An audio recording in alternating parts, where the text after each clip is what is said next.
परमिंदर पाजी, आज काफ़ी लेडीज़ आई हैं आंदोलन में, तो क्या कुछ है, थोड़ा इसके बारे में बताएंगे? ਇਹ ਜੀ ਬੱਚੇ ਜਿੱਦਾਂ ਭੈਣ ਜੀ ਸਾਡੀਆਂ ਮਾਵਾਂ ਸਾਡੀਆਂ ਭੈਣਾਂ ਇਹ ਤਕਰੀਬਨ ਪਹਿਲੇ ਦਿਨ ਤੋਂ ਹੀ ਸਾਡੇ ਨਾਲ ਜਿਹੜਾ ਇਹਨਾਂ ਦਾ ਸਾਥ ਮੋਢੇ ਨਾਲ ਮੋਢਾ ਜੋੜ ਕੇ ਖੜੀਆਂ ਜੀ। ਕੋਈ ਵੀ ਇੱਥੇ ਘਟਨਾ ਹੁੰਦੀ ਆ ਜਾਂ ਮੰਨ ਲਓ ਕੋਈ ਕਾਲ ਹੁੰਦੀ ਆ ਤਾਂ ਪਹਿਲ ਦੇ ਆਧਾਰ ਤੇ ਸਾਡੇ ਕੋਲ ਇਹ ਸ਼ਮੂਲੀਅਤ ਕਰਦੇ ਆ, ਪਹੁੰਚਦੇ ਆ ਜੀ। ਹੁਣ ਵੀ ਜਿੱਦਾਂ ਲਖੀਮਪੁਰ ਖੇੜੀ ਦੀ ਘਟਨਾ ਹੋਈ ਆ ਤਾਂ ਬਹੁਤ ਹੀ ਮੰਦਭਾਗੀ ਘਟਨਾ ਹੋਈ ਆ, ਜਿਹੜਾ ਬੀਜੇਪੀ ਵਾਲਿਆਂ ਨੇ ਅੰਨ੍ਹੇਵਾਹ ਜਿਹੜਾ ਪਿੱਛੇ ਤੋਂ ਜਿਹੜੀਆਂ ਗੱਡੀਆਂ ਚੜਾਈਆਂ ਹੋਈਆਂ। ਬੜਾ ਰੋਸ ਹੈ ਸੰਗਤ ਦੇ ਵਿੱਚ, ਦੁੱਖ ਵੀ ਬੜਾ ਹੋਇਆ ਹੈ ਨਾ। ਤੇ ਸਰਕਾਰਾਂ ਜੋ ਮਰਜ਼ੀ ਕਰ ਲੈਣ, ਆਪਣੇ ਤੇ ਅੰਨਾ ਤਸ਼ੱਦਦ ਹੋਇਆ। ਦੇਖੋ ਗਰਮੀਆਂ ਆਤੀਆਂ ਸਹੀਆਂ ਪਿੰਡੇ ਤੇ ਸਿਆਲ ਸਹੇ ਤੇ ਫਿਰ ਵੀ ਪਿੱਛੇ ਨਹੀਂ ਹਟੇ। ਉਹਨਾਂ ਨੂੰ ਕੀ ਅੱਕ ਜਾਣਗੇ, ਥੱਕ ਜਾਣਗੇ, ਸ਼ਾਇਦ ਇਹਨਾਂ ਕੋਲੇ ਖਾਣ ਪੀਣ ਨੂੰ ਮੁੱਕ ਜੂ ਤਾਂ ਸ਼ਾਇਦ ਪੰਜਾਬ ਭੱਜ ਜਾਣਗੇ ਜਾਂ ਆਪੋ ਹਰਿਆਣੇ ਭੱਜ ਜਾਣਗੇ, ਜਿਹੜੀਆਂ ਸਟੇਟਾਂ ਭੱਜ ਜਾਣਗੇ। ਪਰ ਨਹੀਂ, ਆ ਦੇਖੋ 80 ਸਾਲ ਦੀਆਂ ਮਾਤਾਵਾਂ ਤੇ ਛੋਟੀ ਉਮਰ ਦੇ ਇੱਥੇ ਬੱਚੇ ਵੀ ਨਾਲ ਆਪਣੇ ਜੁੜੇ ਹੋਏ ਆ, ਹੈ ਨਾ। ਮਾਤਾਵਾਂ ਭੈਣਾਂ ਬਜ਼ੁਰਗ ਸਾਰੇ ਸਾਡੇ ਨਾਲ ਤਕਰੀਬਨ ਜੁੜੇ ਹੋਏ, ਪਹਿਲੇ ਦਿਨ ਤੋਂ ਸਾਥ ਆ। ਤੇ ਕੋਈ ਵੀ ਕਾਲ ਹੋ ਜੇ ਤਾਂ ਇਹ ਜਿੱਦਾਂ ਇੱਕ ਹਿਸਾਬ ਦਾ ਆਪਾਂ ਕਹਿ ਦਿੰਦੇ ਵੀ ਨੰਗੇ ਪੈਰੀ ਭੱਜੇ ਹੁੰਦੇ ਆ, ਉਹ ਹਾਲ ਹੋਇਆ। ਸਾਡੇ ਨਾਲ ਮੋਢਾ ਜੋੜ ਕੇ ਖੜੇ ਆ ਜਿਹੜੇ, ਤੇ ਬੜੀ ਨਿੰਦਣਯੋਗ ਘਟਨਾ ਆ ਜਿਹੜੀ। ਫਿਰ ਵੀ ਦੇਖੋ ਆਪਣੇ ਤੇ ਆਪਣੇ ਟੈਂਟਾਂ ਨੂੰ ਅੱਗਾਂ ਲਾ ਦਿੱਤੀਆਂ ਗਈਆਂ ਪਹਿਲਾਂ ਵੀ, ਠੀਕ ਆ। ਅੰਨਾ ਤਸ਼ੱਦਦ ਹੋਇਆ, ਸੁੱਤਿਆਂ ਪਿਆ ਦੇ ਸਾਡੀਆਂ ਝੌਂਪੜੀਆਂ ਨੂੰ ਅੱਗਾਂ ਲੱਗਦੀਆਂ ਰਹੀਆਂ, ਫਿਰ ਵੀ ਨਹੀਂ ਆਪਾਂ ਪਿੱਛੇ ਹਟੇ। ਹੁਣ ਕੋਈ ਇਹਨਾਂ ਦੇ ਹੀਲੇ ਨਹੀਂ ਚੱਲੇ। ਸਾਨੂੰ ਬਹੁਤ ਇਹਨਾਂ ਨੇ ਬਦਨਾਮ ਕਰਨ ਦੀ ਕੋਸ਼ਿਸ਼ ਕੀਤੀ, ਘੁਸਪੈਠ ਕਰਨ ਦੀ ਕੋਸ਼ਿਸ਼ ਕੀਤੀ, ਕੋਈ ਇਹਨਾਂ ਦਾ ਵੱਸ ਨਹੀਂ ਚੱਲਿਆ। ਫਿਰ ਵੀ ਜਿਹੜਾ ਹੁਣ ਤਾਂ ਬਿਲਕੁਲ ਹੀ ਜਿਹੜੀ ਇੰਨੀ ਘਟੀਆ ਰਾਜਨੀਤੀ ਤੇ ਉਤਰ ਆਏ ਆ। ਦੇਖੋ ਪਿੱਛੇ ਤੋਂ ਗੱਡੀਆਂ ਚੜਾਉਂਦੇ ਆਏ ਆ, ਸਾਨੂੰ ਗੱਡੀਆਂ ਥੱਲੇ ਲਤਾੜਿਆ ਗਿਆ, है ना। अभी लखीमपुर में जो घटना हुई है, हाँ जी, तो उसके बारे में क्या कहना चाहिए? लखीमपुर की बड़ी मंदभागी घटना जी। देखो एक किसान आपदा प्रोटेस्ट कर रहे आ, ਜਦੋਂ ਉਹਨਾਂ ਦਾ ਹੈਲੀਕਾਪਟਰ ਨਹੀਂ ਉੱਥੇ ਉਤਰਿਆ ਤੇ ਉਹਨਾਂ ਨੇ ਉਸ ਦੇ ਗੁੱਸੇ ਦੇ ਵਿੱਚ ਆ ਕੇ ਜਿਹੜੇ ਕਿਸਾਨ ਆਪਣਾ ਕੰਮ ਕਰਕੇ ਜਿਹੜੇ ਜਾ ਰਹੇ ਸੀ ਤਾਂ ਪਿੱਛੇ ਤੋਂ ਜਿਹੜੀਆਂ ਗੱਡੀਆਂ ਉਹਨਾਂ ਉੱਤੇ ਚੜਾਈਆਂ ਗਈਆਂ। ਦੇਖੋ ਸਮਾਂ ਬਦਲ ਗਿਆ ਪਰ ਇਹਨਾਂ ਦੇ ਲਹਿਜੇ ਨਹੀਂ ਬਦਲੇ ਮਾੜੀਆਂ ਸਰਕਾਰਾਂ ਦੇ। ਕਦੇ ਟਾਇਰ ਸਾਡੇ ਗਲਾਂ 'ਚ ਪੈਂਦੇ ਸੀ, ਅੱਜ ਟਾਇਰ ਉਹੀ ਜਿਹੜੇ ਗਲਾਂ 'ਚ ਟਾਇਰ ਪਏ ਸੀ ਅੱਜ ਉਹੀ ਟਾਇਰ ਆ ਸਾਡੇ ਉੱਪਰ ਦੀ ਲੰਘ ਰਹੇ ਆ, ਠੀਕ ਹੈ ਜੀ। ਬਾਕੀ ਸਾਡੀਆਂ ਜਿਹੜੀਆਂ ਮਾਤਾਵਾਂ ਭੈਣਾਂ ਸਾਡੇ ਬਜ਼ੁਰਗ ਆ ਸਾਰੇ ਬੈਠੇ ਆ, ਇਹ ਸਾਡੇ ਨਾਲ ਪਹਿਲੇ ਦਿਨ ਤੇ बात करते हैं, मतलब जी ਗੱਲਬਾਤ ਕਰ ਲਓ। हाँ जी, सत श्री अकाल। सत श्री अकाल जी। आप कहाँ से आए हैं? हम अमृतसर से आए हैं। अच्छा, आज काफ़ी महिलाएं आपके साथ में हैं, काफ़ी लेडीज़ हैं, तो कैसा लग रहा है आपको? या पहली बार आए हैं या उससे पहले भी आते रहते हैं? नहीं, मैं अमृतसर से हूँ। एडवा जानवादी स्त्री सभा एडवा की मैं जनरल सेक्रेटरी हूँ अमृतसर की। हमारे एक डॉक्टर कंवलजीत कौर धनोआ है, वो भी हमारे साथ आते हैं। इस बार नहीं आ पाए क्योंकि थोड़ा ठीक नहीं थे।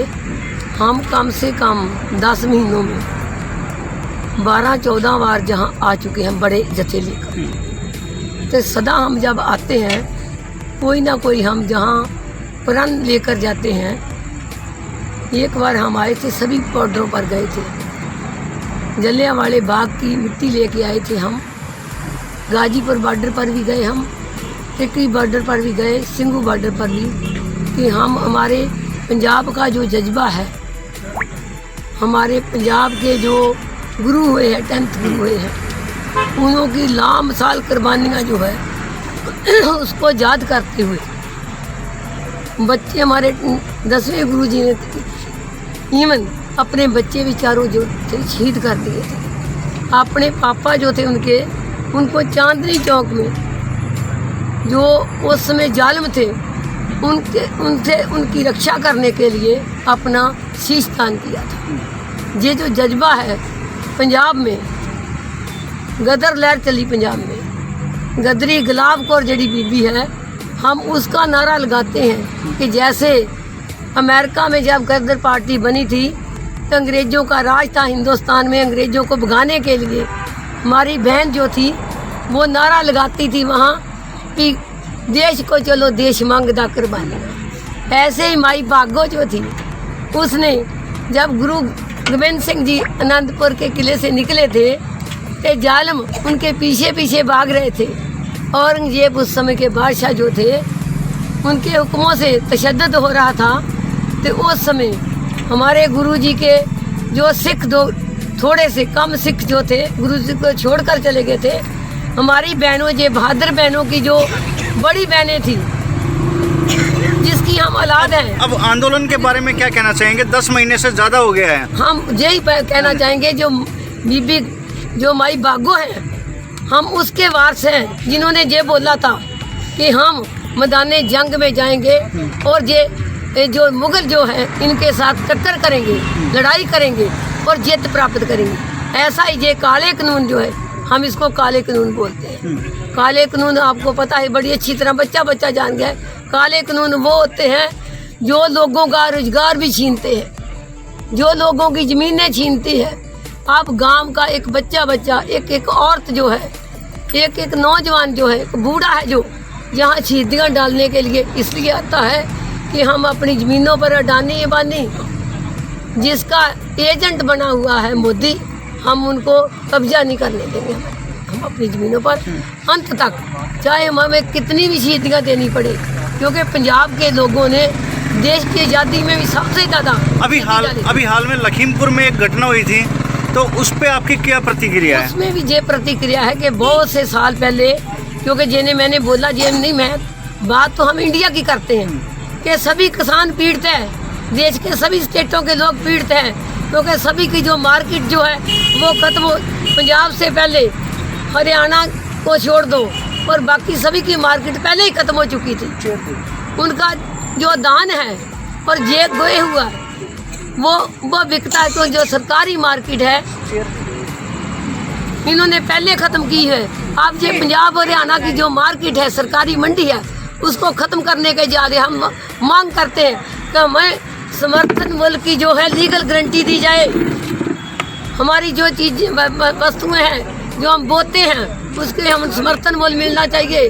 और हम ज़मीनें जो हमारी जो काले कानून है, हमें इसकी ज़रूरत नहीं है। इसी कारण लखीमपुर में भी पीसफुल जो हमारा जो प्रदर्शन था, हमारे बहुत से लोग पंजाब के गुरु के जो सिख हैं वो 50-60 साल पहले लखीमपुर यूपी में ये बंडा है, जो गोड़ा है, वहाँ पर जो शाहजहाँपुर है, वहाँ बहुत से, हम जब छोटे थे, हम बहुत छोटे थे, मुझे याद है हमारे गांव में हम रोए थे। हमारे गांव से बहुत हमारे घर जो थे ना, लेकिन सरकार का कहना है कि जो जिनको आप काले कानून बोलते हो वो आपके हित में है, आपके नुकसान के लिए नहीं है। अरे जी, हमारे हित में हो। हम तो यही बोल रहे हैं कि हम ज़्यादा अमीर नहीं होना चाहते, हम गरीब ही अच्छे हैं, हम ऐसे ही अच्छे हैं। क्या ये आंदोलन, क्या जरूरत पड़ी है हमारे आदमियों को शहीद कर करके, उन पर गोलियां चला के? हमारे नौजवान बच्चा है जो 19 साल का, जिसको शहीद कर दिया है, रास्ते में उस बच्चे ने दम तोड़ दिया है, उन पर गाड़ियां चलाई गई, उन पर गोलियां चलाई गई, अभी तक वो लोग पकड़े नहीं जा रहे। लगातार ऐसा काम किया जा रहा है लोगों को डराने धमकाने के लिए कि जब 9 जन बच्चे शहीद किए जाएंगे, ये लोग डर के मारे भाग जाएंगे। ये इनको पता ही नहीं है। इनके एक MP ने, इनको एक मिनिस्टर ने बोला था इनके ने कि ये पंजाब की कौम है, ये भारत के लोग हैं, ये बंगाल के लोग भी जो थे ना वो भी झुके नहीं थे, जब अंग्रेज के ज़माने में नहीं झुके थे, ये मुगलों के ज़माने में नहीं झुकेंगे, अब भी ये कौम नहीं झुकेगी। भैया ये काले कानून वापस ले। इनके अपने आदमी ये बोलने लग गए हैं। आपको पता होगा इनका जो वो मेनका गांधी है, जो ये जो उसका वर्ण गांधी है, जो उसका जो अपना वो अपनी इंदिरा गांधी का जो पोतरा है बीजेपी में है, उनको जो बोलना पड़ रहा है, उसने रिएक्शन शो किया है कि आप गलत कर रहे हो। लखीमपुर पर जो आपने गोली चलाई है, शहीद किए है किसान जी, लोगों की रूह कांप गई है। बहुत लोग जो है इनको अपने आप में अंदर में पता है कि हमने जो भी किया है गलत किया है। पर मैं आपको आखिरी बात ये बोलने वाली हूँ कि ये पंजाब के सारे देश के लोग जो झुकने वाले नहीं हैं, हर जगह पर जो इतने 10-11 महीने चले हैं, गाजीपुर बॉर्डर पर लोग डटे हैं, शाहजहाँपुर राजस्थान के बॉर्डर पर लोग डटे हैं, टिकरी बॉर्डर पर आप देखते होगे, सुनते होगे। हमारा अपनी मेरी फ्रेंड है, उसका बेटा डॉक्टर सलेमान जो अमेरिका छोड़कर हार्ट स्पेशलिस्ट है, जहाँ बैठा हुआ है।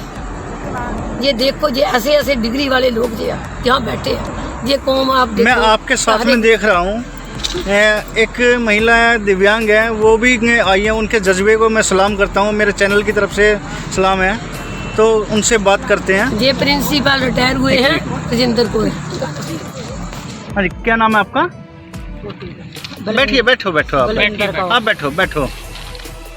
हाँ जी, क्या नाम है आपका? बलविंदर कौर।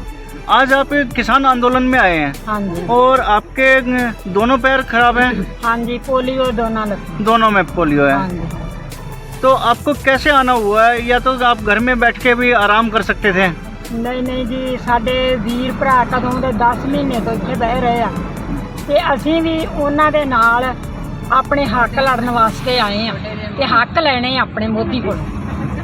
ਸਾਡੇ ਵੀਰ ਆ ਇੱਥੇ ਬੈਠੇ, ਅਸੀਂ ਭਾਵੇਂ ਅੰਗਹੀਣ ਆ ਭਾਵੇਂ ਦੋਵਾਂ ਲੱਤਾਂ ਤੋਂ, ਅਸੀਂ ਵੀ ਨਾਲ ਉਹਨਾਂ ਦੇ ਸਾਥ ਪੂਰਾ ਦੇਵਾਂਗੇ। हमारे चैनल की तरफ से आपकी हिम्मत को दाग दी जाती है हाँ जी, कि आप में इतनी हिम्मत है कि भी आप अपने भाइयों के लिए, अपने परिवार के लिए, उनकी ज़मीन बचाने के लिए उनके साथ में खड़े हैं। हाँ जी, हाँ जी। हाँ जी, क्या नाम है आपका? राजेंद्र कौर। हाँ जी, आप क्या कहना चाहेंगे? आज आप किसान आंदोलन में आए हैं और काफ़ी महिलाएं आपके साथ में हैं। हाँ जी, बात ये है कि जब से ये आंदोलन शुरू हुआ 26 जनवरी का, जहाँ एक बड़ा लॉन्ग मार्च हुआ, उस समय से लेकर आज तक पंजाब, हरियाणा और सारा हिंदुस्तान एकजुट होकर लड़ रहा है। इसमें बात ये है कि जब किसान लोग पंजाब के, हरियाणा के, हिंदुस्तान के जो स्वामीनाथन कमीशन की जो फैसला है, रिपोर्ट है, उसको मांग रहे थे, वो फैसला देने की बजाय इन्होंने अपनी मर्जी से 3 काले कानून बनाए और किसानों पे थोप दिए। किसान इतने अनपढ़, इलिटरेट नहीं है कि उनको स्वामीनाथन कमीशन के बारे में नहीं पता है। इतने नहीं है वो कि उनको इन 3 काले कानूनों का भी नहीं मालूम है। उनको भी मालूम है, किसान को भी मालूम है, मजदूर को भी मालूम है कि जहाँ से जब तक तो इनका मोनोपोली बन जाएगा अवानी अदानी का, तो हमारा सारा काम ख़राब हो जाएगा। जो आज मेहनत करके किसान और मजदूर अपने खेतों में कल्टीवेशन करके अपना कमाता है, करता है, तो उसका जो मिनिमम सपोर्ट प्राइस हम मांगते हैं, उसको मेंटेन रखने के लिए ये बहुत बड़ा लड़ाई है हिंदुस्तान की। और इस लड़ाई में पंजाब, हरियाणा बहुत आगे है। पंजाब सबसे आगे है, क्योंकि पिछले वर्ष में मई जून से टूल प्लाजा में तो शुरू हो गया था। तो 23 मार्च को जहां पंजाब में कर्फ्यू लगा दिया था, जिस दिन भगत सिंह का जन्मदिन था, मार्टायरडम डे था, तो कर्फ्यू लगा के उसके बाद कोविड का आ गया, सभी कुछ चलता रहा, मोर्चा भी चलता रहा। आज मोर्चा इस पड़ाव पे खड़ा है कि सारा हिंदुस्तान और वर्ल्ड लेवल पे सारा लोग इसमें मोबिलाइज हो रहा है। और तुमने देखा होगा पिछले दिनों जब 25 को हमारा प्रधानमंत्री मोदी अमेरिका में गया, वहाँ भी उसका विरोध हुआ। इस मोर्चे का जो लड़ाई है, ये सारा दुनिया का मजदूर का, किसान का लड़ाई है। इसमें सारा ऑर्गेनाइज वे से हम बड़ा सब्र से और बड़ी गंभीरता से वो इस मोर्चे को बदनाम करना चाहते हैं। तुमने ये घटना जो सुनी है कि अभी मीरपुर की घटना जो है कि इन्होंने इतना गुंडागर्दी किया कि उनके ऊपर गाड़ियां चढ़ा दी, तो अब तक कोई केस दर्ज नहीं हुआ। मैं पूछना चाहती हूँ कि इनकी जगह कोई साधारण किसान होता। लेकिन सरकार ने, यूपी सरकार ने उनको जो घटना हुई है, जो मारे गए किसान हैं, उनको 45 लाख रुपए देने का ऐलान किया है। लेकिन 45 लाख देने का ऐलान किया है। हमारे हिंदुस्तान में, यूपी में, बिहार में, पंजाब में एक इंसान का लाइफ का वैल्यू क्या है? 45 लाख है। मैं ये पूछना चाहती हूँ कि जब ये वैल्यू नहीं है, हमें कोई वो दान में तो नहीं ना दिया, घर से नहीं दिया। जब सुबह से उठकर हम चाय पीते हैं, कुछ खाते हैं, उस पर वो टैक्स लग जाता है। सुबह उठते सारा आंखें खोलते हैं, पानी पीते हैं, चाय पीते हैं, उसमें हम टैक्स देते हैं। ये लोग क्या करते हैं? ये 3-3 पेंशनें लेते हैं, सैलरी लेते हैं, टीए लाखों रुपए में लेते हैं। लखीमपुर जाने के लिए हरियाणा से गुरनाम सिंह चंदूनी गए थे, लेकिन उनको भी नज़रबंद किया गया, उनको जाने नहीं दिया। वो किसी तरह से छुपते छुपाते वहाँ तक पहुँचे हैं, पीड़ित परिवार तक। तो उस पे आप क्या कहना चाहेंगे? देखो, इसमें तो इंसानियत है, सभी पहुंचना चाहेंगे वहाँ। किसी को पहुंचने दिया गया, किसी को नहीं पहुंचने दिया गया, किसी को रास्ते में प्रियंका गांधी को अरेस्ट किया गया है, अरेस्ट कर लिया गया। ये तो सरकार का गंदा। राहुल गांधी जी को एयरपोर्ट पे रोका गया है। हाँ, ये वो तो परमिशन होने के बाद भी उनको रोका गया है। देखिए, मैं तो ये बोलते हूँ कि अब ये घटना किसी साधारण किसान से, मजदूर से या किसी और से हुई होती गाड़ी वाली, तो आज तक उसको बहुत कुछ कर देना था इन्होंने। लेकिन ये वीआईपी पॉलिटिशियन लोग हैं बीजेपी के, इनके करने के पीछे इनका मकसद था कि हम इनको ठीक कर देंगे, हम 2 मिनट में सुधार देंगे किसानों को।